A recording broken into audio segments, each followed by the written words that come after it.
আসসালামু আলাইকুম। আশা করছি আপনারা সবাই অনেক ভালো আছেন। আমরাও আলহামদুলিল্লাহ অনেক ভালো আছি। হাজব্যান্ড অফিসের উদ্দেশ্যে চলে গিয়েছে আর এখন আমি আর ভাগ্নি চলে যাব ভাতিজির স্কুলে। মূলত ভাতিজির স্কুলে তারুণ্য উৎসবের জন্য ভাতিজি স্টল দিয়েছে। তো ও খুব করে রিকোয়েস্ট করছিল যে ফুপি তুমি প্লিজ যেও আর তুমি আমার জন্য একটা পুডিং নিয়ে যেও। আমি তখনও জানতাম না যে আসলে তারুণ্য উৎসবটা ওদের কেমন করে হচ্ছে কিংবা কেমন স্টল হয়েছে। মূলত আমরা তো যখন পড়াশোনা করেছি স্টুডেন্ট ছিলাম তখন তো আসলে এগুলো পাইনি ওরকমভাবে। তো এখন ভয়েস দিচ্ছি বিষয়টা জানি বলেই বলতে পারছি। আমি একবারে রেডি হয়ে তারপর ভাবলাম যে পুডিংটা এখন নিয়ে যাই কেটে নিই। তো ভুল করেছি, একটু আগেই পুডিংটা বের করে সেটা প্রসেসটা একদম কমপ্লিট করে তারপর আমার রেডি হওয়াটা প্রয়োজন ছিল। তো যাই হোক, একটু তাড়াহুড়ো করেই করছিলাম। ভাগ্নি এদিকে ঘুম থেকে লেট করে উঠেছে। তো আমি তাড়া দিচ্ছিলাম যে না জানি আমার ভাতিজিটা কান্নাকাটি করে একাকার হয়ে গিয়েছে, মন খারাপ করছে যে আমার ফুপি বোধহয় আসবে না। আমার ভাতিজিটা না প্রয়োজনের থেকেও অনেক বেশি সফট হার্টেড। ও অল্পতে এত বেশি কষ্ট পায় আর কান্নাকাটি করে, আর আমার সেটা দেখলে ভীষণ খারাপ লাগে। তো যাই হোক, স্কুলে তো চলে এসেছি। এসে প্রথমে একটু খুঁজতে সমস্যা হয়েছিল। আর এই হচ্ছে আমার ভাতিজির স্টল।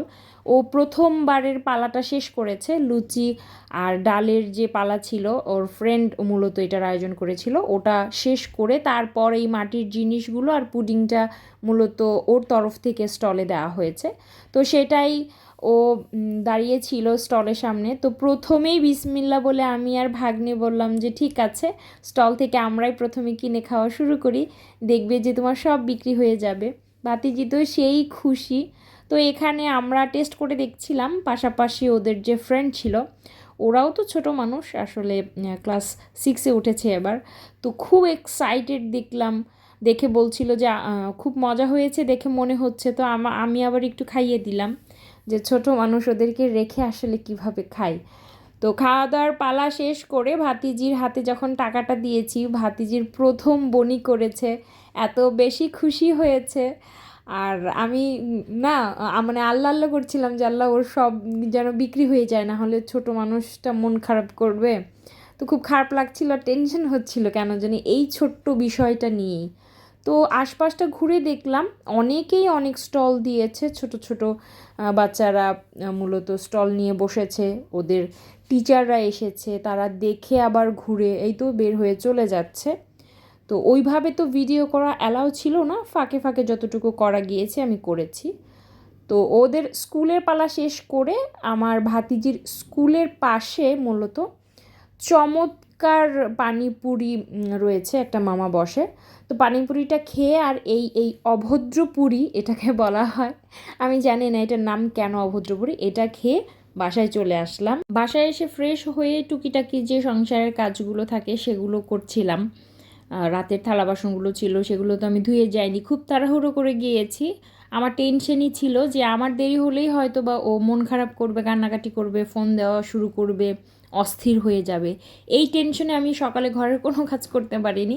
তো এসে মোটামুটি ঘরের সব কিছু টুকিটাকিগুলো গুছিয়েছি। আর তারপরেই মনে হলো যে আমার নিজেকে রিচার্জ করার জন্য এখন আমার একটা মেডিসিন দরকার। আর আমার সেই মেডিসিনটা হচ্ছে চা।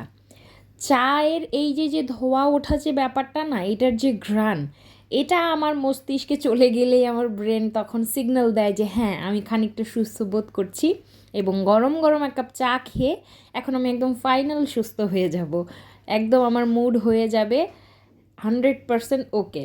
তো যাই হোক, চাটা ছেঁকে নিচ্ছিলাম, ধৈর্য আমার একদমই কুলাচ্ছিল না কতক্ষণে আমি চাটা খাবো।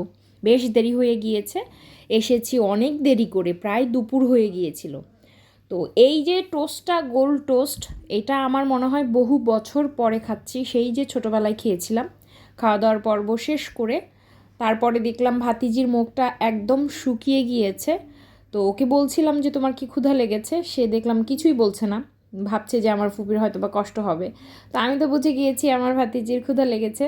তো আমি আবার নুডলস রান্না করে দিলাম। নর্মালি ও নিজে হাতেই নুডলসটা রান্না করে খায়, আমাদের খাওয়ায়, তবে আজকে আমি রান্না করে দিলাম। তো সেগুলো খাওয়া দাওয়ার পালা শেষ করে ভাগ্নি বলল যে আমাকে তাহলে একটু চুলে তেল দিয়ে দাও, আমার চুলগুলো প্রচণ্ড রুক্ষ হয়ে গিয়েছে। শীতের দিন এটাই হচ্ছে সবচাইতে বড় অসুবিধা। স্কিন যেমন রুক্ষ হয়ে যায়, চুলও কিন্তু তেমন ভীষণ রকমের রুক্ষ হয়।